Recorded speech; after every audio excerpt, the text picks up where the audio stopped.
presentamos la sexta sesión de la Conferencia por su Causa 2017, de las tinieblas a la luz. ¿Y ahora qué? La necesidad de una reforma en la Iglesia latinoamericana, junto al pastor Miguel Núñez.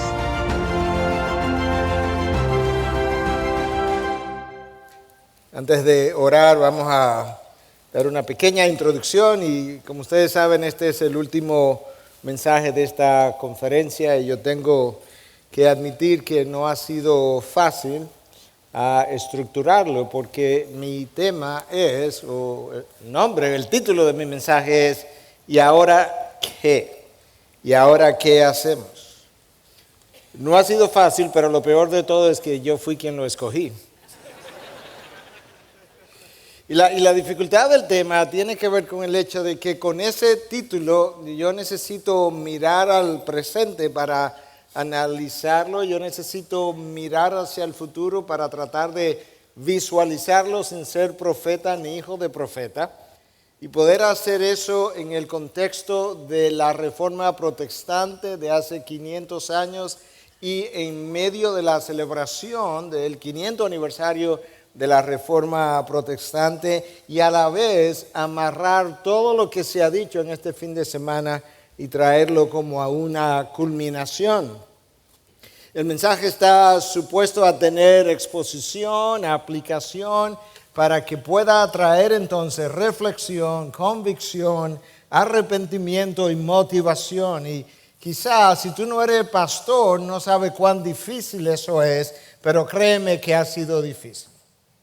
De manera que vamos a orar y vamos a pedirle a Dios su dirección. Padre, gracias por haber alimentado nuestras almas durante estos días de manera muy especial. Gracias por recordarnos en el mensaje anterior de qué es que se trata toda la vida y toda la creación del universo, que tiene que ver con la gloria de Dios. Yo te pido, Señor, que tú puedas ahora de alguna forma hacer por el mensajero, por el predicador, lo que él no podría hacer, que tú puedas llenar su insuficiencia, que tú puedas tomarlo en tus manos, que él pueda ser un vaso preparado por ti, un micrófono a través del cual tú hables, que tú nos ayudes a entender a la generación aquí presente de qué forma necesita mirar hacia adelante, no olvidando lo que queda atrás en términos de nuestra historia como pueblo, pero sobre todo mirando hacia arriba de tal forma que lo que hagamos hoy, lo que hagamos mañana, culmine todo en la gloria tuya mientras esperamos por la gloriosa venida de nuestro Señor Jesucristo, en cuyo nombre nosotros oramos. Amén. Amén. Bueno, sin lugar a dudas que este año 2017 ha sido un año muy especial, pero ha sido también un año desafiante para la Iglesia de Cristo a nivel global. Yo creo que cada uno de nosotros, quizás unos más, otros menos, estamos conscientes de que la revolución o el movimiento de la ideología de género ha cobrado fuerza, ha cobrado tamaño. Por otro lado, la aprobación del aborto en algunas de nuestras naciones fue hecho de una forma que para algunos fue inesperada. Además, las posibilidades de una guerra nuclear como que se acercaron de la noche a la mañana. El número de ataques terroristas en diferentes naciones, sobre todo en el continente europeo, que no estaba tan acostumbrado a ver ese tipo de ataques, pues aumentaron significativamente. Y como si todo eso fuera poco, la naturaleza rugió con terremotos y huracanes y hemos visto las consecuencias de dicha tribulación. yo tengo que recordarnos a todos nosotros que nuestro Dios en medio de todo eso sigue en su trono, y que el profeta Amós nos recordaba en 3:6 que si sucede una calamidad en la ciudad, y entonces él preguntaba, ¿no la ha causado el Señor? En otras palabras, la soberanía de que se estaba hablando hace un momento atrás tiene que ver también con el fenómeno o con los fenómenos naturales. Una vez más, a la iglesia de Cristo no le ha tocado la oportunidad, la ocasión de tener que predicar el mensaje del Evangelio en medio de calamidades.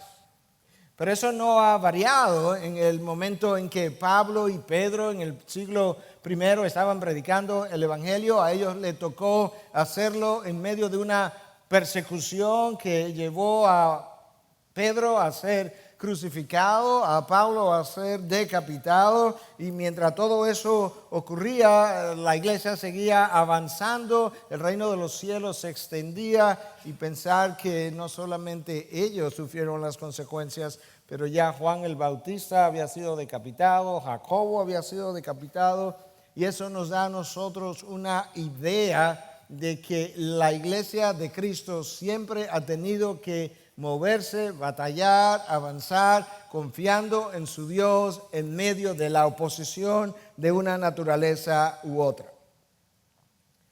La pregunta que muchos se hacen hoy, ciertamente muchos se han hecho esta pregunta, es si esta generación acostumbrada a proclamar el Evangelio electrónicamente tendrá la capacidad, la fortaleza de carácter para soportar una persecución como la que se avecina o se piensa que pudiera llegar en un tiempo no tan lejano.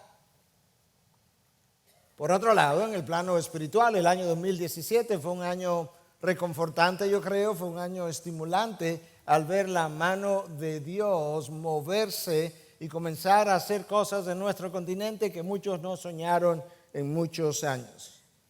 Hay una nueva generación de predicadores que está surgiendo con mucho mejor preparación que la que muchos tuvieron en años anteriores. El número de libros cristianos, literatura cristiana compuesta, escrita de autoría latinoamericana, y de libros anglos traducidos al español en los últimos 5 años ha aumentado de manera exponencial. De manera que eso luce color de rosa, pero nosotros no podemos dormirnos en nuestros laureles. Nosotros tenemos que recordar que a pesar de lo que está ocurriendo en nuestro continente y en otras naciones del sur global, se estima que todos los días 50,000 personas pasan a la eternidad, a una eternidad de condenación sin Cristo. Que cada 3 minutos hay un cristiano en el mundo que pierde su vida por su fe. Ahora, como decía William Wilberforce, tú puedes elegir mirar hacia el lado, hacia el otro lado, pero jamás podrás decir otra vez que tú no sabías. Muchos se cruzan de brazos y lo hacen justificando la soberanía de Dios para justificar simplemente su pasividad. Y me dirás, pastor, no te preocupes que Dios es soberano, y yo sé que Dios es soberano, pero la soberanía de Dios es tan cierta como la gran comisión. Dios tiene un plan que tiene un calendario, y ese calendario está fijo, pero igualmente está fijo el día que tú y yo tendremos que pararnos delante de nuestro Dios y rendir cuentas. Todos compareceremos ante el tribunal de Cristo para rendir cuentas de todo cuanto hayamos hecho, sea bueno o sea malo, escribía Pablo a la iglesia de Corintios en su segunda carta 5:12. La realidad es que, aunque Cristo es soberano, en su soberanía Él nos ha enviado a predicar. Y nosotros tenemos que predicar hasta que Él vuelva y parar cuando Él pare. No hay otra manera de hacerlo. El apóstol Pablo le decía a su discípulo Timoteo, aviva el fuego que está en ti. Timoteo necesitaba avivar algo como que había comenzado a dormirse, y quizás algunos de nosotros necesitamos avivar el fuego que ha estado en nosotros. Y si la circunstancia descrita y el número de personas pasando a la condenación eterna no nos molesta, no nos duele, quizá tu conciencia se ha adormecido y necesitas clamar a Dios para que la despierte. Al final de este año, 2017, habrá pasado la celebración del 500 aniversario de la Reforma, y yo creo que algunos podrían erróneamente concluir que ya todo terminó, ya todo pasó, pero lo cierto es que el trabajo apenas ha comenzado. Nosotros tenemos grandes retos por delante, esa es una gran realidad. Algunos de los retos son nuevos, otros de los retos son ya viejos, algunos de los retos tienen que ver con la generación en medio de la cual nos ha tocado vivir, pero otros retos tienen que ver con la iglesia que se ha levantado en el continente latinoamericano. Algunos retos tienen que ver con el hecho de que el evangelio sigue cautivo.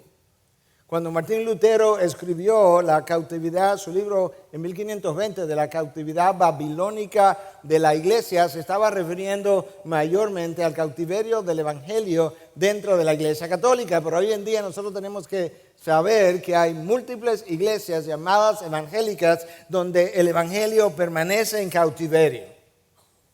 Porque no se escucha, porque no se conoce, porque no se proclama.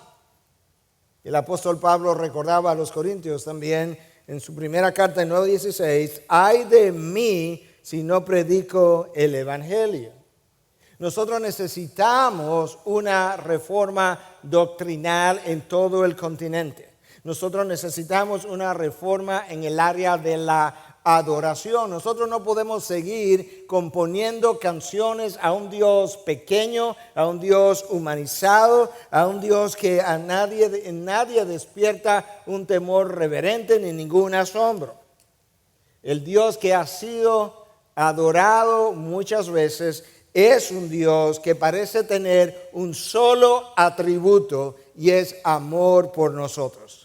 Que Él tiene amor por nosotros, pero Él carece de santidad para airarse contra el pecado. Él carece de santidad para rugir desde los cielos cuando su honor es violentado. Y es un Dios que no se aira, y es un Dios que no tiene la santidad para exigir santidad de parte de su iglesia.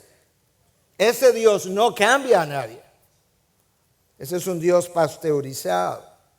Si hay algo que los reformadores supieron hacer, fue justamente levantar la imagen de Dios. Y quien levanta la imagen de Dios, o lo que levanta la imagen de Dios, es la predicación, de tal forma que en gran medida la predicación, el púlpito, es responsable por la adoración del pueblo de Dios, por la visión que le pueda dar de su Dios. Y nosotros necesitamos una visión alta, sublime, de la majestad y la santidad de nuestro Dios.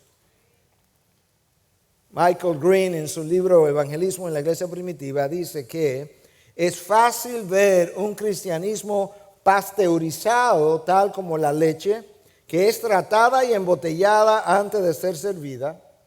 Vemos un evangelismo sin radicalismo, que no le molesta a nadie, no desafía a nadie, pero que tampoco transforma a nadie.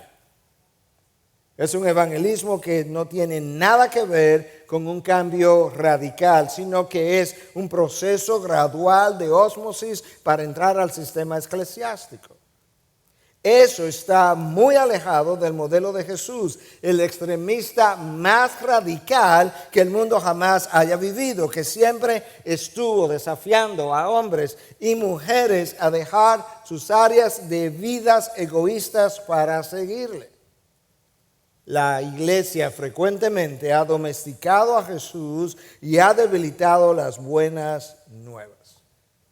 Nosotros necesitamos una reforma a nivel doctrinal, a nivel de la adoración. Nosotros necesitamos una reforma a nivel del liderazgo que pueda entender la enorme responsabilidad que implica liderar ovejas por las cuales Cristo derramó sangre y la enorme responsabilidad que implica ser ancianos que han sido elegidos por el Espíritu Santo para pastorear la grey de nuestro Señor.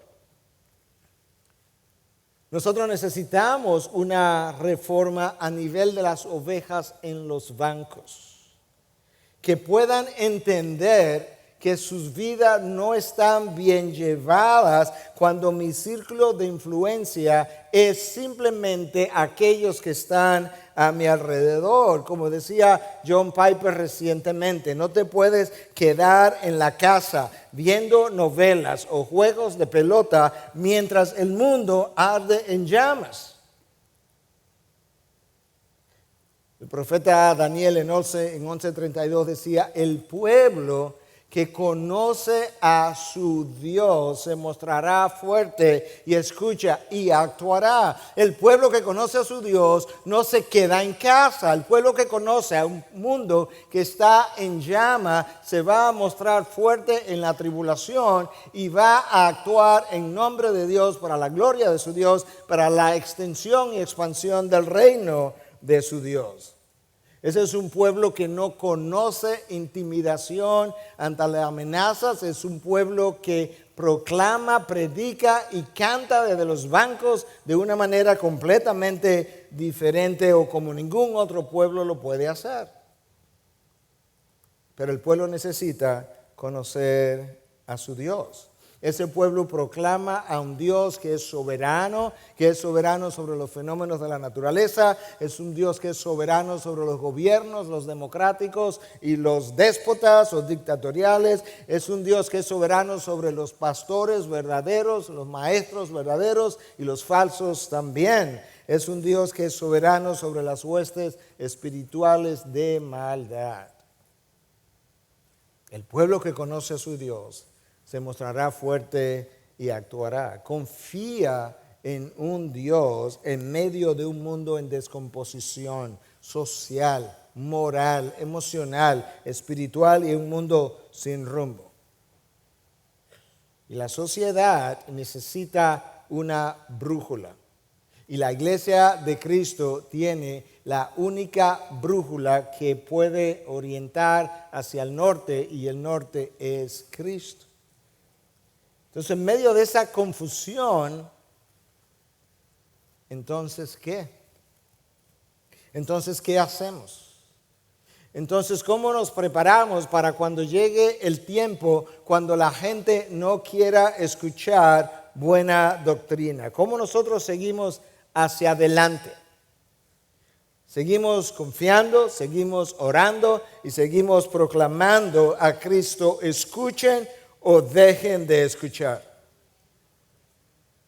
Charles Taylor es un filósofo católico, escribió hace 10 años un libro que se llama Nuestra sociedad secular. Es un libro pesado, 900 páginas, pero nos habla de cómo la sociedad se ha secularizado en los últimos 500 años. Ahora, la razón por la que yo menciono ese libro es porque hace apenas días The Gospel Coalition publicó un libro que fue editado por Colin Hanson que se llama Our Secular Age, 10 años de leer y aplicar a Charles Taylor. Y en dicho libro aparece el comentario de un pastor francés que decía que su problema en París no es persecución, sino apatía. El problema que yo estoy enfrentando es que a nadie le importa lo que yo creo, ni a nadie le interesa lo que yo enseño o predico. La apatía en las naciones como Alemania, como la Ginebra de Calvino, como Francia, naciones que vieron la reforma arder, hoy en día solamente conocen sus cenizas. Ahora, la apatía no es siempre el resultado de un deterioro lento y paulatino, sino que es en ocasiones el resultado de un deterioro y enfriamiento en un tiempo relativamente corto en personas en quien tú jamás hubieses soñado que tal cosa podría ocurrir. Martín Lutero se desanimó mucho porque entendió que su congregación se había vuelto apática hacia el Evangelio. En 1528, apenas 7 añitos después de él haber estado ante la dieta de Worms, o Worms en alemán, Luther advirtió a la congregación de la iglesia del castillo a la que él pastoreaba que si él no veía mayores frutos con relación al Evangelio, él estaría dispuesto a parar de predicar. Y en el sermón de Año Nuevo de 1530, no el mejor día para hablar de estas cosas, su congregación los acusó de su egoísmo. Y ese año, en 1530, entre enero y septiembre, Lutero prácticamente dejó de predicar. Predicó 3 sermones y luego regresó al púlpito. Yo tengo que confesar que cuando yo leí ese reporte, mis ojos se llenaron de lágrimas porque yo no podía creer que en un tiempo tan corto la congregación del pastor que dio su vida por el Evangelio se hubiese vuelto frío, egocéntrico, para no responder a la causa de Cristo. No hay garantía, hermanos, que en la medida en que nosotros miramos hacia adelante y vemos el fervor hoy, que ese fervor ha de continuar. Y es por eso que nosotros necesitamos hombres que no paren, que no callen, que no se desanimen, que no se rindan, que no se cansen, independientemente de que la gente quiera oír o dejen de escuchar. El movimiento reformado parece estar resurgiendo en Norteamérica después de un largo periodo de silencio y parece comenzando en Latinoamérica. Y lo bueno es que al igual que en el pasado, el movimiento en nuestra región parece estar siendo abrazado por una nueva generación de pastores. Y todo eso es bueno. Pero en el libro que le mencioné del Gospel Coalition, está escrito por diferentes autores. Uno de ellos es Derek Richmaway, y él dice en su capítulo titulado Millennial Believe in the Supernova, o los milenianos creen en la supernova, y dicen lo siguiente: mirando el presente y viendo hacia el futuro, los más viejos necesitan a los más jóvenes. ¿Escucharon? Más de lo que los jóvenes creen que necesitan a los viejos. Los más viejos, nosotros necesitamos a los jóvenes más de lo que los jóvenes creen que necesitan a los más viejos. El autor nos recuerda que los que vamos adelante necesitamos prestar atención a la generación que viene detrás, pero luego le recuerda a los jóvenes que vienen detrás que ellos nos necesitan más de lo que ellos piensan que nos necesitan. Y luego él agrega, y repito, que no soy yo, esto es uno de los autores de este libro que el Gospel Coalition ha producido, y dice que los más jóvenes no ven la ironía de publicar sus memorias cuando apenas tienen unos 20 años. Y entonces, ¿qué hacemos? Nosotros tenemos que engrampar esas 2 generaciones.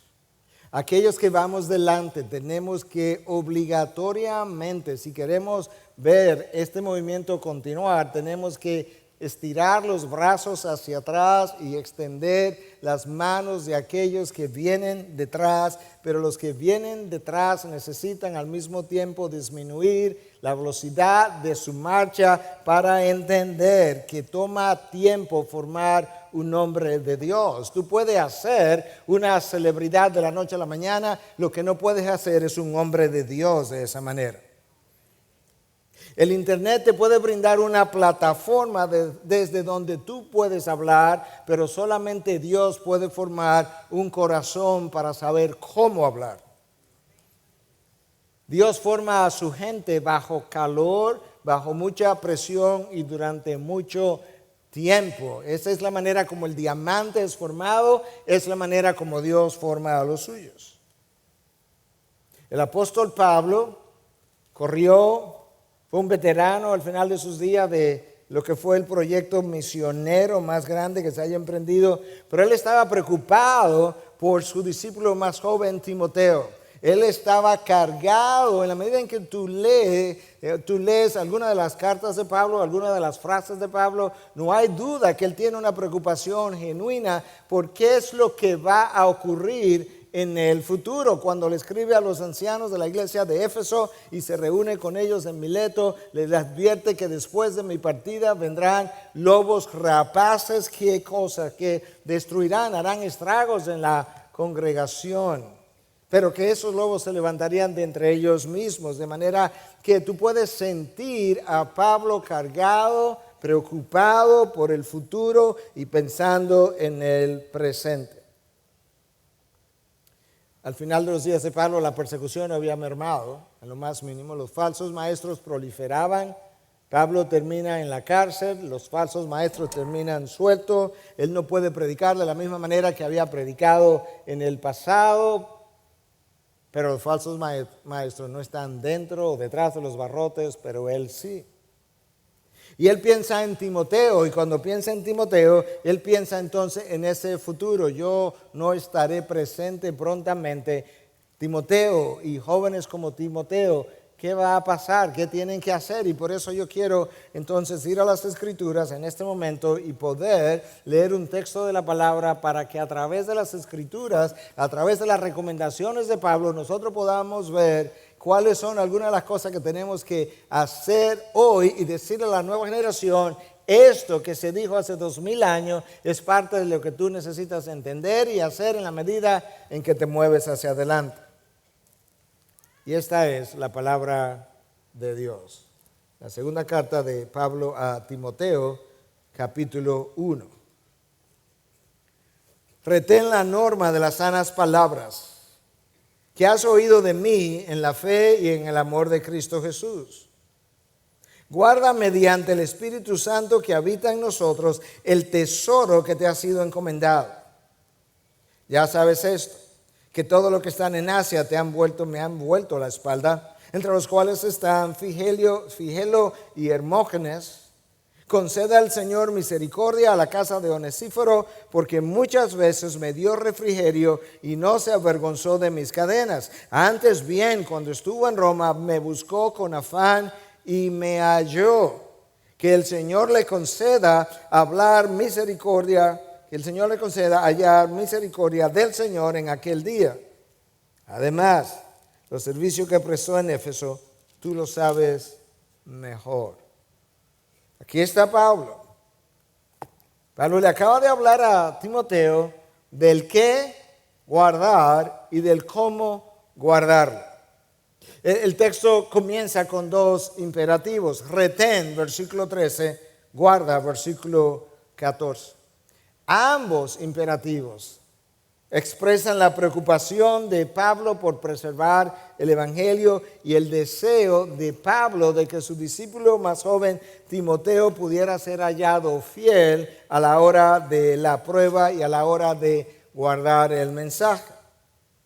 Este texto que yo leí forma parte de la segunda epístola de Pablo a Timoteo, y presumiblemente Timoteo ya estaba en Éfeso ejerciendo su función pastoral. Y Éfeso hoy corresponde a lo que es Turquía, y quizás por eso le está diciendo a Timoteo que hay gente que le ha abandonado, y le dice: y tú lo sabes. ¿Cómo lo sabes? Bueno, Timoteo estaba ejerciendo su función pastoral en aquella región. Para este tiempo Pablo estaba en prisión, probablemente su última prisión, en prisión domiciliar, según nos dice el libro de los Hechos, escrito por Lucas en el capítulo 28. Y en la carta que leímos, o en el texto de la carta que leímos, en 2:9, Pablo habla de que ya él estaba bajo encarcelamiento, pero la palabra no lo estaba. El hecho de que la palabra no estuviera encarcelada animaba a Pablo. ¿Te imaginas que este es un hombre que está tan enfocado, este es un hombre que entiende tan bien su misión, que él no se sintió en lo más mínimo deprimido porque él estaba ya encarcelado, sino que se sintió animado, que a pesar de su encarcelamiento, él podía ver la palabra fuera de los barrotes? Este era un hombre dispuesto a pagar el precio que fuera por ver la región evangelizada. En 4:6 de la misma carta, Pablo dice: ya yo estoy listo para ser derramado como una ofrenda de libación. A Pablo no le preocupaba el hecho de que él estuviera listo para partir, porque para Pablo el morir era ganancia, el vivir es Cristo, el morir es ganancia. De manera que yo estoy listo a ganar, yo estoy listo a pasar de este mundo al próximo mundo, pero para mí eso será ganancia. Latinoamérica no verá una reforma con hombres y mujeres que le temen a la muerte y que no ven la muerte como una manera de ganancia. Pablo está anticipando una muerte cercana, lo cual él nos da a conocer en este texto. Esta carta es muy personal, esta carta representa las últimas palabras de Pablo a su discípulo Timoteo, es como su testamento, y eso hace que esta carta adquiera como un peso especial, una mayor connotación. Es el último consejo de Pablo, su discípulo o su discipulador, a su discípulo. Esta es una carta personal, esta es una carta intensa y esta es una carta final. Es una carta personal porque Pablo le habla a Timoteo de cosas muy personales. Le habla de la fe que había en tu madre, en tu abuela Loida y en tu madre Eunice. De manera que la fe de Timoteo es una fe de tercera generación y nosotros necesitamos cultivar fe de ese tipo en nuestra región. Pero la carta no es solamente personal, es una carta intensa porque Pablo habla de que ya su partida estaba cerca. Y no es solamente una carta personal y una carta final, es una carta intensa, es una carta final. Ya no habrá una tercera de Timoteo. Y como que las palabras de Pablo van adquiriendo intensidad, van adquiriendo momentum, van adquiriendo altura, y tú casi puedes sentir el corazón de Pablo, como que va subiendo el tono de lo personal a lo intenso, a lo final. Como que hay una aceleración de los latidos de Pablo. Como que hay una taquicardia en el apóstol Pablo, en estas palabras del apóstol Pablo. Pero esta taquicardia a la que yo me refiero no es por el miedo a la muerte. Pablo ya habló claramente que para mí el vivir es Cristo, el morir es ganancia. Esto es una taquicardia doctrinal. Yo me voy, Timoteo se queda, yo estoy en una generación más avanzada que la de él. ¿Qué va a pasar cuando ya yo no esté? Y este es el consejo, versículo 13. Retén la norma de las sanas palabras que has oído de mí en la fe y el amor en Cristo Jesús. Ahí está Pablo preocupado. Esto que él está sintiendo, lo está sintiendo por su hijo Timoteo, a alguien a quien él le ha ministrado por años. Y Pablo ha visto muchas cosas a lo largo de su ministerio. Él ha visto a falsos maestros hacer estragos. Pablo está pensando de la misma manera que pensó y le habló a los ancianos de la iglesia de Éfeso cuando le dijo: después de mi partida se levantarían lobos rapaces. Él está advirtiendo a Timoteo que vendrán tiempos difíciles. Le dice: Timoteo, retén la norma de las sanas palabras. Tú necesitas guardar el evangelio con celo. El llamado es a retener, a no dejar ir, a cerrar tus puños sobre estas palabras que has oído de mí. No permita que nadie te la quite, te la robe, te la diluya. Guárdalas, retén las normas. La Nueva Traducción Viviente dice: aférrate al modelo de la sana enseñanza. La idea de la sana enseñanza fue una preocupación en el apóstol Pablo todo el tiempo durante su carrera. Él escribe a los tesalonicenses en su segunda carta en 2:15 y le dice: conservad las doctrinas que os fueron enseñadas ya de palabra, ya por carta nuestra. Conservar las doctrinas. Él escribe a Timoteo una primera carta anterior a la que estamos leyendo, y en 4:6 le dice: al señalar estas cosas a los hermanos, será un buen ministro de Cristo Jesús, nutrido con las palabras de la fe y de la buena doctrina que ha seguido. Las palabras de la fe y las buenas doctrinas, o la buena doctrina que ha seguido. Eso, Timoteo, retén la norma de las sanas palabras. Ese verbo ahí está en el imperativo, de manera que esto es una acción continua y no de un solo día.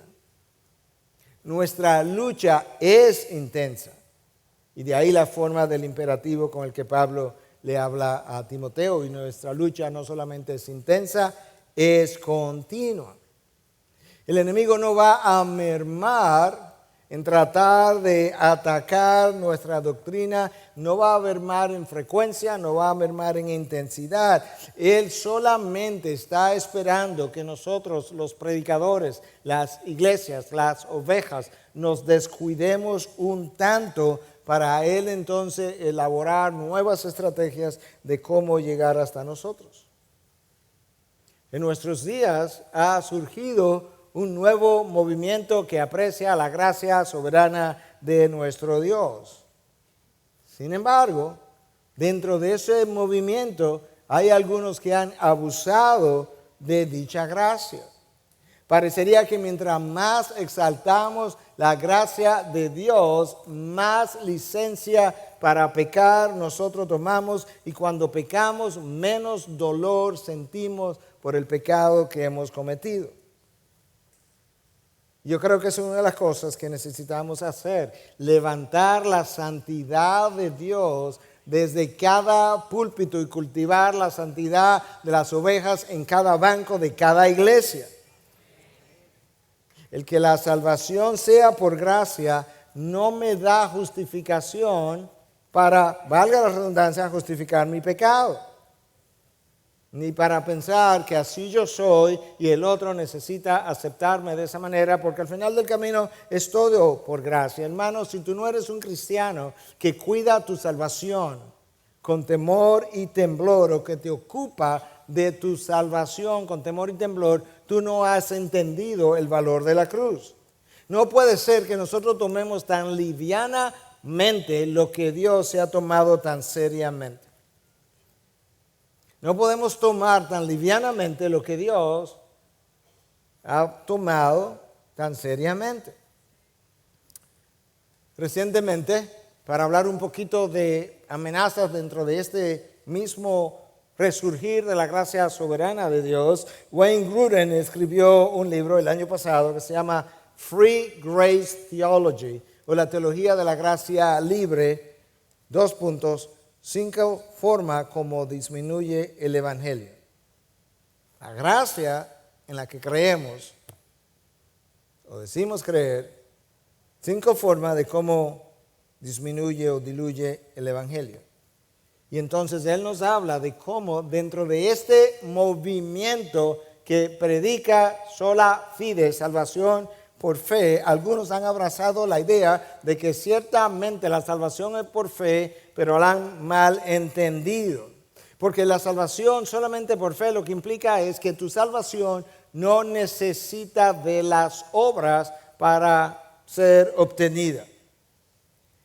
Pero Wayne Grudem afirma que este movimiento de la gracia libre enseña erróneamente que no es necesario el arrepentimiento de pecado para obtener salvación, sino que lo único que importa es tener fe.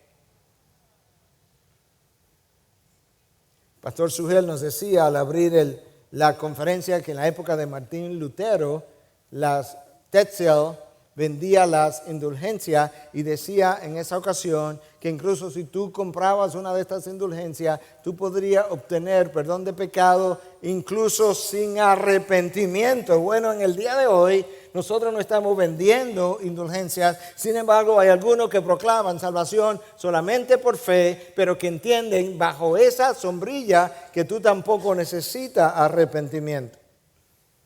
Y tú puedes ver que no se requiere de mucho tiempo de predicación, de buena doctrina, para comenzar a escuchar desviación de esa buena doctrina.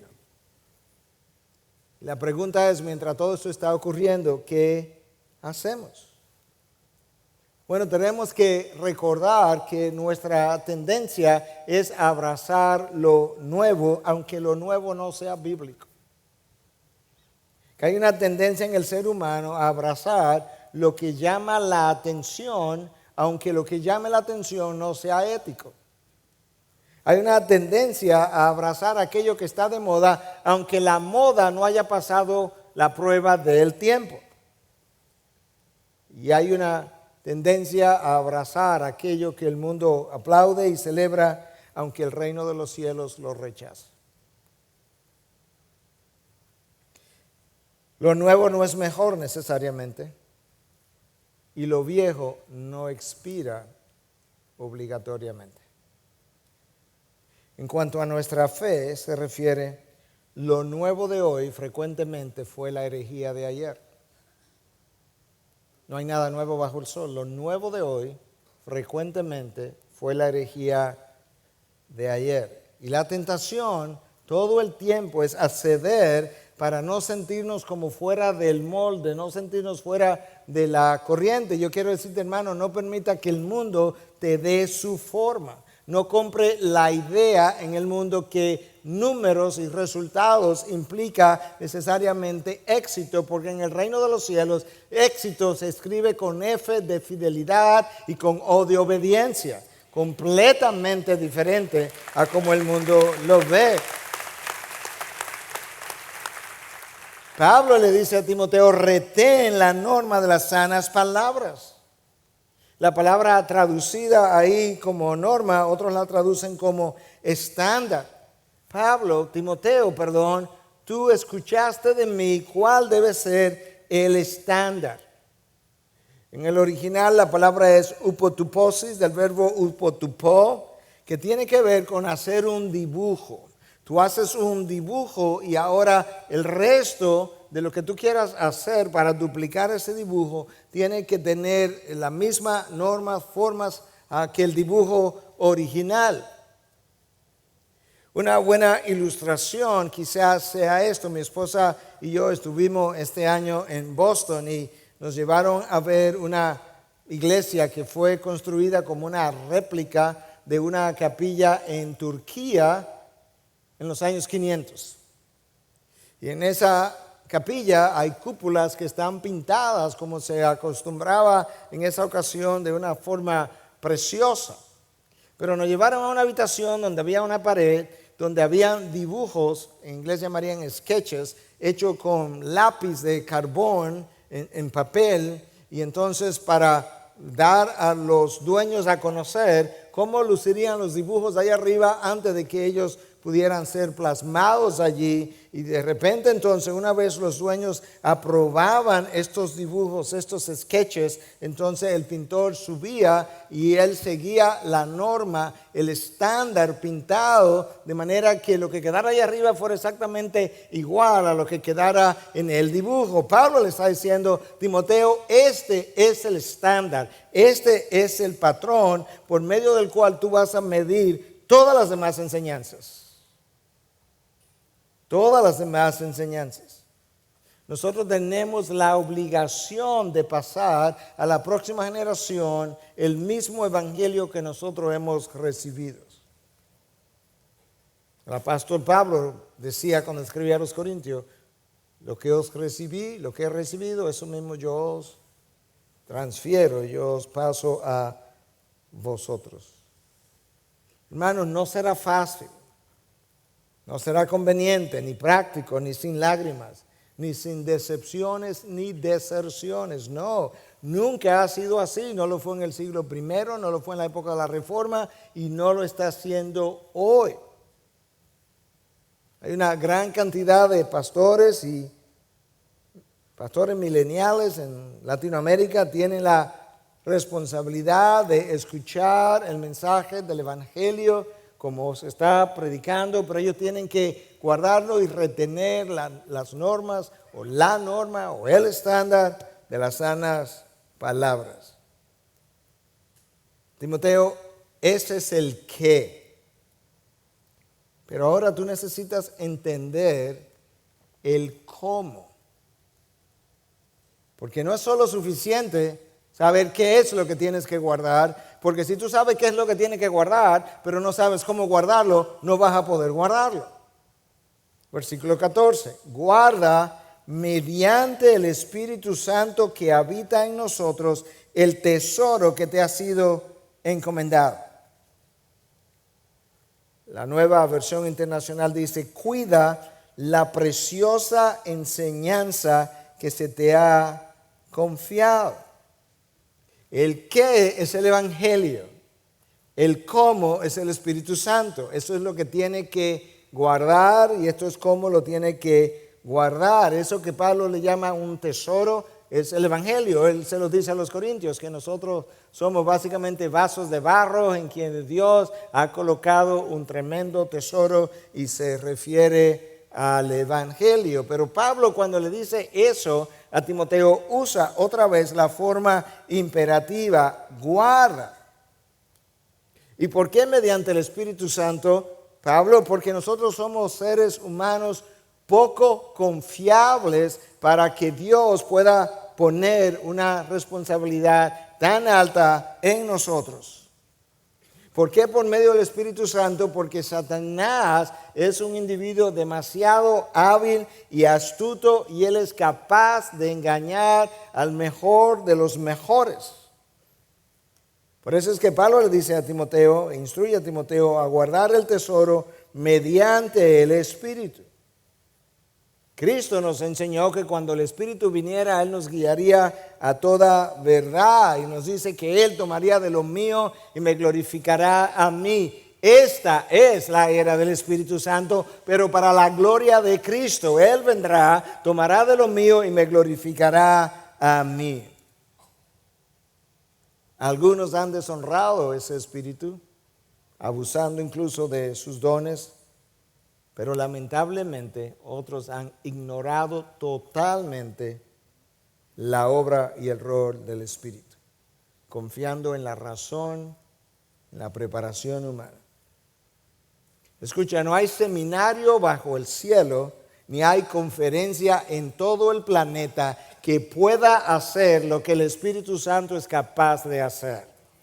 3,000 nuevos creyentes en un solo día, producto de un solo sermón predicado por un hombre sin letra, no es obra humana.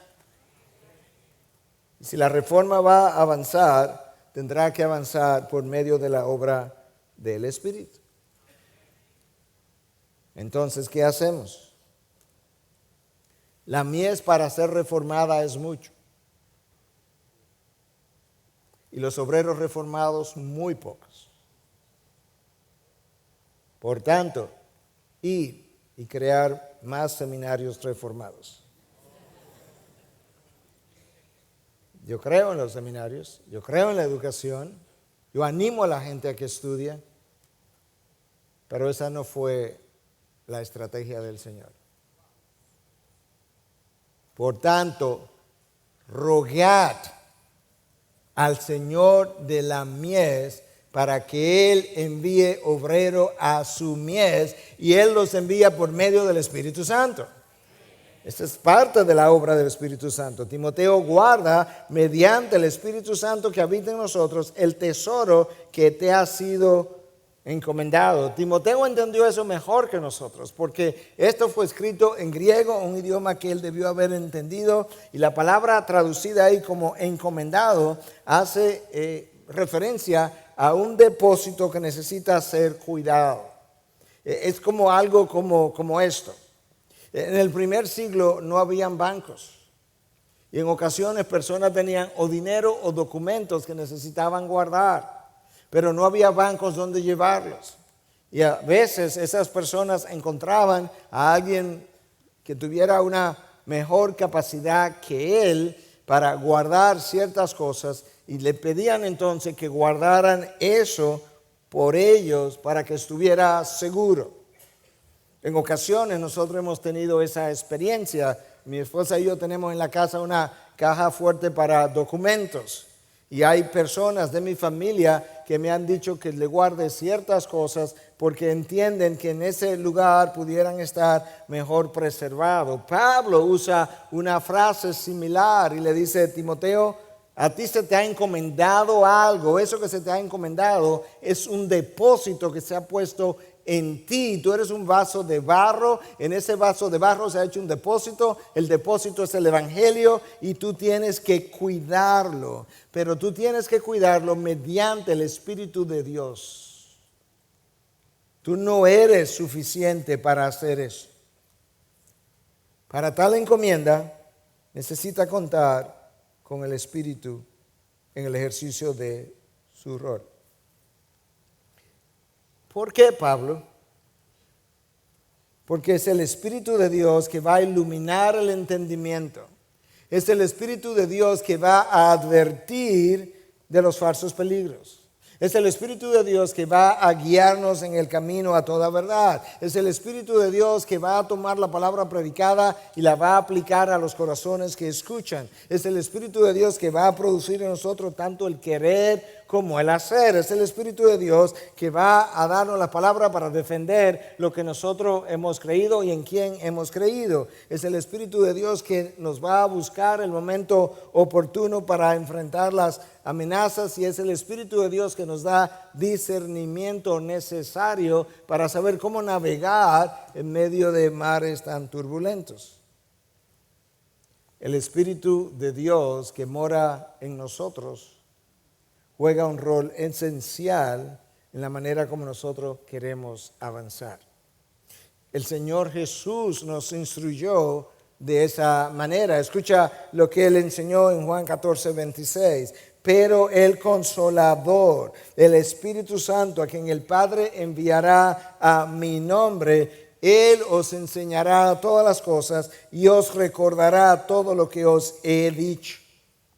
La labor del Espíritu incluso no solamente es importante en guiarnos, e incluso para poder recordar aquello que se nos ha enseñado. Nosotros tenemos una tendencia que con las seducciones del mundo, con el entretenimiento del mundo, hay cosas que sabemos pero como que al mismo tiempo se nos olvidan, y en medio de la dificultad, en medio de la seducción, el Espíritu puede recordarnos esas verdades y Cristo les hace saber eso. Y Pablo le dice: ya sabes esto. Aún esto que sigue nos habla de la importancia del rol del Espíritu. Escucha, ya sabes esto, que todos los que están en Asia me han vuelto la espalda, entre los cuales están Figelo y Hermógenes. Mirando hacia el futuro, tú estarás trabajando, uno de nosotros, 2, 3, no sé cuántos, y en algún momento los que trabajan contigo te darán la espalda. ¿Qué tú vas a hacer si tú no cuentas con la asistencia del Espíritu de Dios cuando aquellos que quizás eran tus más cercanos colaboradores te dieron la espalda? Pablo dice: todos los que estaban conmigo me han vuelto la espalda. Él estaba en Asia, en el área de Turquía. No sabemos si Pablo está usando esto de una manera hiperbólica. Yo creo que no. O Pablo está usando esto de una manera real. En esa área, todo lo que le estaban ayudando lo dejaron solo. De la misma manera que aquellos que estuvieron con Cristo lo dejaron solo. Y yo creo que esa es parte de la manera como Dios forma sus siervos. Que en ocasiones Dios les deja que experimenten una soledad santa para que Él pueda hacer su mejor trabajo en ellos. Y en ese momento tú y yo necesitamos el Espíritu de Dios, su asistencia. Lo peor de todo es que Pablo es dejado solo en su peor hora, cuando estaba cerca su muerte y su final. ¿Qué vas a hacer si te encuentras en una situación similar. El trabajo del ministerio es drenante. Pero el trabajo del ministerio sin la asistencia del Espíritu es agotador y decepcionante. Timoteo, tú tienes que saber esto. Tú tienes que saber cuál es el estándar de todo lo demás que va a enseñar, por medio del cual tú vas a medir lo que tú llegues a conocer. Pero tú también tienes que saber que eso se hace mediante el poder del Espíritu. Porque cuando tú te encuentras solo, abandonado por gente como este Figelo de que habla Pablo y Hermógenes, solamente el Espíritu de Dios estará ahí para asistirte. Pablo estaba preocupado en una hora difícil. Pablo tenía líderes a su alrededor que lo abandonaron. Demas se ha ido al mundo y el resto lo dejó solo. Y sin embargo, mientras Pablo está detrás de los barrotes, los falsos maestros continúan solos, continúan libres, continúan predicando falsedades. Y ahí en medio de la prueba está Pablo. No hay nada que pruebe nuestra fe, nuestra integridad y nuestra lealtad como las dificultades. Es en esos momentos, en los momentos de dificultad, es cuando tú y yo somos más dados a mentir, a negar, a manipular, a desmentir o a abandonar nuestra fe. Hermanos, ninguno de nosotros ha sido probado como la gente del siglo primitivo, del siglo primero fue probada. Ninguno de nosotros ha estado bajo esas presiones. Ninguno de nosotros ha estado bajo las presiones que los reformadores tuvieron en sus momentos. Y ellos, cuando fueron probados, fueron encontrados fieles. Lo triste es que algunos de nosotros hemos mentido, algunos de nosotros hemos comprometido la verdad, algunos de nosotros hemos dado dinero para corrupción, nosotros hemos dado dinero para agilizar cosas cuando hemos tenido presiones menores o a veces ni siquiera ninguna presión. Y la pregunta es, si nosotros fuéramos sometidos, viendo hacia el futuro, a una persecución, ¿cómo responderíamos nosotros? Pablo dice, compara lo que Figelo y Hermógenes hicieron con esto. Conceda el Señor misericordia a la casa de Onesíforo, porque muchas veces me dio refrigerio y no se avergonzó de mis cadenas.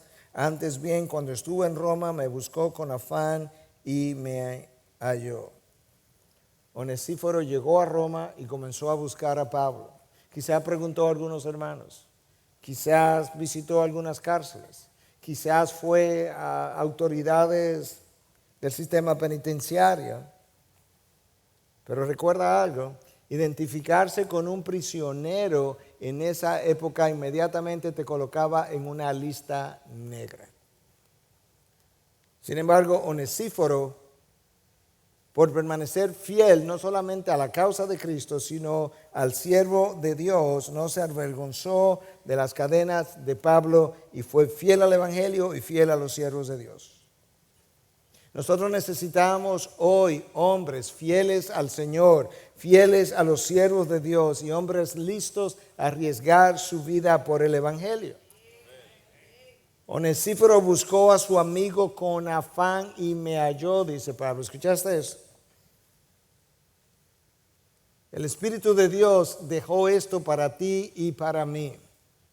Que en una hora difícil de uno de los hijos de Dios hubo alguien que no se avergonzó de sus cadenas y buscó a Pablo con afán hasta hallarlo. Encontró a Pablo o encontrar a Pablo dio trabajo, pero nadie dijo nunca que sería conveniente. Encontrar a Pablo tomó tiempo, pero nadie dijo que sería rápido. Encontrar a Pablo tomó fidelidad hacia sus relaciones. Onesíforo buscó a Pablo con afán. ¿Por qué? Porque le amó, pero nadie dijo ama hasta que la persona te sea útil. Onesíforo aprendió eso de Pablo y Pablo lo aprendió del Señor que amó a los suyos hasta el final. Onesíforo arriesgó su vida por la causa de Cristo, por el siervo de Cristo. Y escucha lo que Pablo dice. Él me fue de refrigerio muchas veces.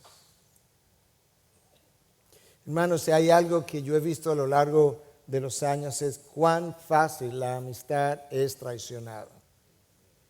Cuán fácil la verdad es camuflajeada o vendida. Cuán fácil el evangelio es negado. Onesíforo, Dios quiere que yo sepa que Pablo tuvo un amigo fiel, que a pesar de las cadenas, a pesar del riesgo, fue y lo buscó con afán hasta hallarlo y le sirvió de refrigerio. Cristo ha llenado o te ha dado a beber de su copa hasta llenar la tuya para que tú puedas dar de beber a otros. Tú tienes que amar hasta que duela. Amar a los que te aman no tiene ningún mérito. Tenemos que amar a aquellos que no nos aman. Pablo no le servía de mucho a Onesíforo ya. Él estaba en la cárcel, estaba a punto de morir, pero Onesíforo no era un hombre utilitarista como siempre los ha habido. Entonces, esta carta de Pablo y este ejemplo de Pablo, yo creo que es un excelente recordatorio para nosotros recordar, valga la redundancia, para nosotros pensar que necesitamos colocarnos en la brecha. La brecha es para soldados de la causa de Cristo y no para espectadores de los bancos de una iglesia. La brecha es para personas que puedan decir, Cristo es mi aliento de vida y por tanto la causa de Cristo es la razón por la que yo quiero vivir un día más y ver a Cristo tal como Él es la razón por la que no quiero vivir un día más. La brecha es para personas que puedan decir, Cristo es el eje alrededor del cual gira toda mi vida. Cristo es mi propósito, mi meta, mi dirección, mi visión, mi motivación, mi pasión y mi deleite. Cristo es el significado de mi vida, el alfa y el omega de mi vida. La gente, o mejor dicho, la brecha es para gente que cuando sea cuestionada por la intensidad con la que vive por la causa de Cristo, pueda decir, es que por esta causa yo nací. Para esta causa yo nací, para hacer el nombre de Cristo yo vivo. La brecha es para gente que pueda decir, no importa si mi púlpito es un mueble de madera o es una cama al final de mis días. La realidad es que desde un púlpito glorifico a Cristo con el poder que Él me da y desde la cama, que es el otro púlpito, glorifico a Cristo con la debilidad que Él me sostiene o en la debilidad que Él me sostiene. Para nuestro Dios es importante no solamente cómo yo vivo, sino cómo yo muero. Si tu interés primario es una vida cómoda, una vida de abundancia, una vida sin dolor, una vida sin privaciones, la brecha no es para ti. Salte de la brecha, estás en el lugar equivocado.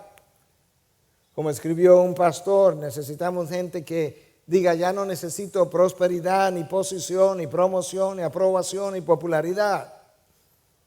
Necesitamos gente que no pestañe frente al sacrificio, que no dude frente a la adversidad, que no negocie frente a la mesa de sus enemigos, que no esté satisfecha en medio de la mediocridad y que persiga la excelencia para la gloria de nuestro Dios. Cuando Cristo interceptó la vida de Pablo, todas sus ideas, proyectos, agenda, sueños, planes, anhelos, todo lo que él pensaba fue cambiado, trastornado y transformado por completo. Desde ese momento en adelante, Pablo pasó a vivir una vida empoderada por Cristo, transformada por Cristo, dirigida por Cristo, consagrada a Cristo y como esclavo de Cristo.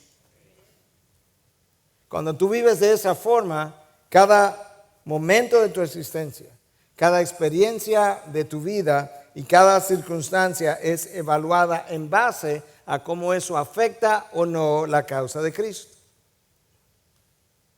Y entonces, ¿qué hacemos? Hermanos, ahora es como siempre. Tú predicas solo la Escritura.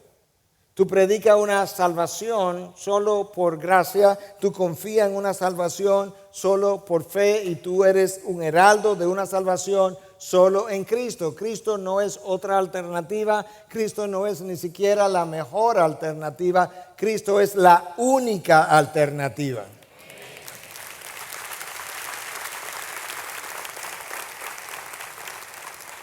¿Qué hacemos? Hacemos lo que siempre se ha hecho. Tú haces toda y cada una de esas cosas y tú vives, proclama, predica, enseña para la gloria de nuestro Dios. Soli Deo Gloria debe ser la bandera que nos identifica, la marca de tu vida, debe ser la meta que tú persigues, debe ser aquello que caracteriza tu caminar. Solo la gloria de Dios. Tú duermes, tú vives, tú te despiertas, tú trabajas, tú predicas, tú crías, tú tienes hijos, tú te casas, tienes amores, tú tienes absolutamente todo lo que tienes y la única motivación es glorificar a tu Dios en todas y cada una de dichas circunstancias y experiencias. Que al final de esta conferencia Dios haya usado todo cuanto se dijo y se compartió para formar nuestro corazón y nuestra mente de una forma que nosotros podamos pasar a las generaciones que vienen, y si Cristo no regresa, para que 500 años más tarde otros estén celebrando los próximos 500 años de la Reforma Protestante.